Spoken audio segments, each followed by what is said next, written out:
Ahora bien, por esta parte iniciaremos hablando un poco sobre un repaso de los ligamentos de la rodilla. Los ligamentos, primeramente, como recordamos, son fibras resistentes en forma de banda que conectan un hueso con otro.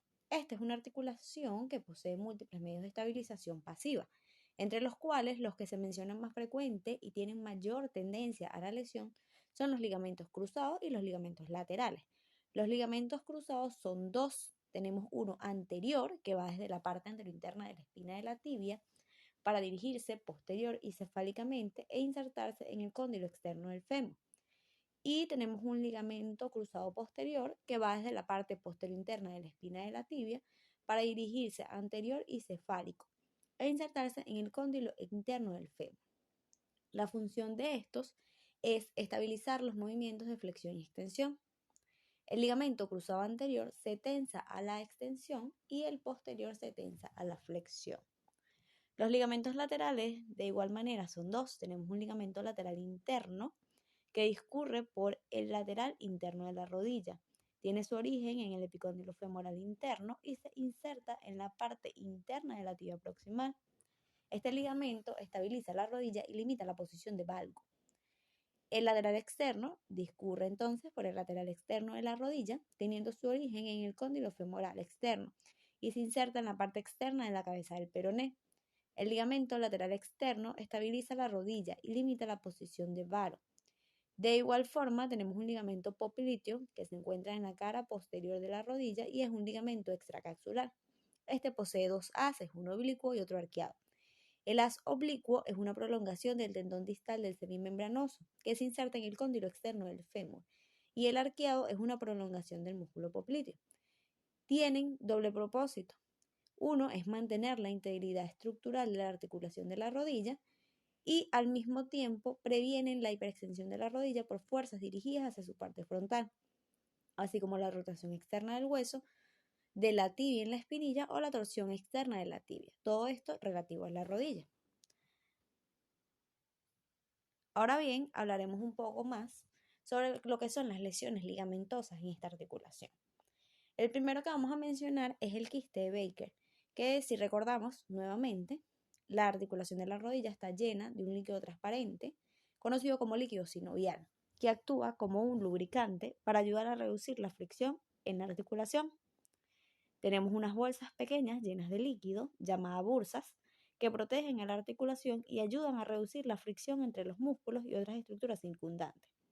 Lo que sucede en esta patología es que cuando ya existe otra de base, como puede ser una osteoartritis, una artritis reumatoide, desgarro de menisco, desgarros del ligamento cruzado anterior, u otras afecciones que puedan dañar a los tejidos dentro de la articulación, se va a producir una respuesta inflamatoria que va a causar que la rodilla produzca líquido sinovial en exceso, que se trasladará hacia la parte de atrás de la rodilla y se acumula en la bursa poplitea. En consecuencia, esta bursa se hincha y se abulta y forma lo que se conoce como un quiste de Baker. Esto, sobre todo, sucede en pacientes adultos, ya que en jóvenes no tenemos lo que sería una causa conocida. Entre los síntomas podemos decir principalmente que algunos quistes de Baker no provocan síntomas y solo se descubren accidentalmente al momento de realizar un examen físico o cuando se toman imágenes por resonancia magnética. En el caso de presentar síntomas, se produce una sensación de pesadez o un bulto detrás de la rodilla, además de dolor, rigidez y edema en lo que sería la zona de la rodilla y también de la pantorrilla. Si el quiste se vuelve muy grande, puede afectar lo que sería la circulación sanguínea en lo que son las venas de la pierna. Esto puede provocar a su vez dolor, hinchazón, debilidad o incluso entumecimiento si hay una compresión de los nervios. Con muy poca frecuencia, estos quistes pueden romperse. En cuanto al diagnóstico, se van a indicar sobre todo pruebas diagnósticos de imagen para ayudar a confirmar el diagnóstico y obtener más información sobre la causa. En el caso de las radiografías, se utilizan para detectar si hay un estrechamiento del espacio articular y otros signos de artritis en la articulación, ya que este método solo brinda imágenes de estructuras densas como lo son los huesos.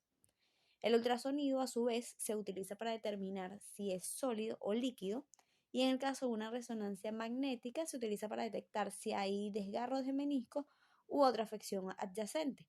Además de que de esta forma se ve en mayor detalle el quiste. En la parte del tratamiento, tenemos que en la mayor parte de los casos se realiza lo que es un tratamiento no quirúrgico, ya que los quistes pueden desaparecer por sí solos.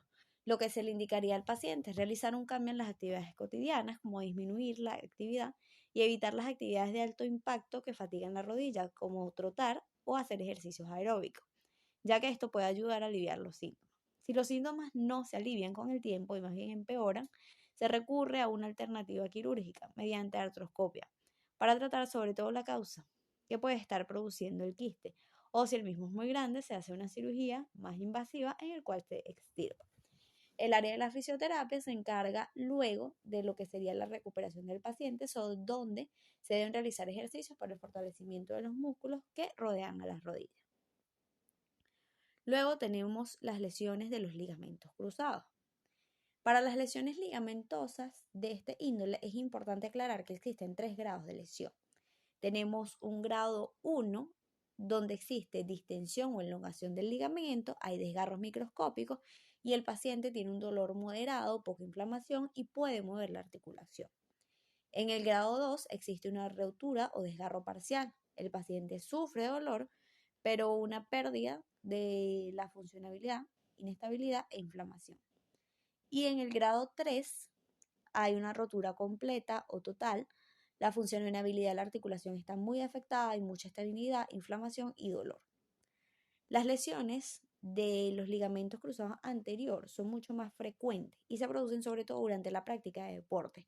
Esto en un 75% de los casos aproximadamente, ya que estos implican detenerse o cambiar de dirección de forma repentina, saltar y aterrizar. Algunos deportes donde hay más incidencia sería el básquetbol o el fútbol. De igual forma pueden producirse por girar con el pie firmemente apoyado o aterrizar con torpeza después de un salto. El mecanismo de lesión más frecuente es entonces la rotación del fémur sobre la tibia fija durante un movimiento de valgo excesivo. En cuanto al ligamento cruzado posterior, sus lesiones son mucho menos frecuentes y suelen suceder sobre todo cuando se recibe un golpe directo con la rodilla flexionada y con el pie apuntando hacia abajo. Esto ocurre mucho en lo que son los accidentes automovilísticos, aunque de igual forma se puede producir en los deportes, pero con mucha menos frecuencia. En cuanto a los síntomas, tenemos que en el ligamento cruzado anterior se refiere por parte del paciente un chasquido fuerte, una sensación de chasquido en la rodilla. Tenemos dolor intenso e incapacidad para continuar una actividad. Además se presenta un edema muy rápido, se pierde la amplitud del movimiento y hay una sensación de inestabilidad o una sensación que el paciente refiere como darse por vencido al momento de soportar el peso. En el ligamento cruzado posterior, los síntomas suelen ser más leves. El dolor es referido en una escala de leve a moderado y en la rodilla puede causar una leve cojera o dificultad para caminar y otros síntomas como la inestabilidad o la rodilla puede sentirse floja. En cuanto al diagnóstico, tenemos las pruebas del cajón anterior, que se realiza mediante una tracción de la tibia de atrás hacia adelante. Tenemos la prueba del cajón anterior en rotación externa, que se realiza como el anterior, pero colocando la pierna a 30 grados de rotación externa. También este nos informará sobre la lesión de la cápsula interna. Luego tenemos la prueba de Triad-Lachman, que es un cajón anterior con flexión de 20 grados. Es la prueba específica más utilizada, puesto que tiene una sensibilidad del 87 al 98%. Por último, tenemos la prueba de desplazamiento de pivote o prueba de Galway. En estudios recientes, esta se ha demostrado que no siempre se recupera la inestabilidad rotacional. Por ello, este test es útil para valorar la inestabilidad combinada, tanto rotacional como anteroposterior. En cuanto al tratamiento fisioterapéutico, primero está destinado a disminuir la inflamación, modular el dolor, conservar y aumentar el arco de movilidad y mantener la fuerza muscular mediante diversas técnicas.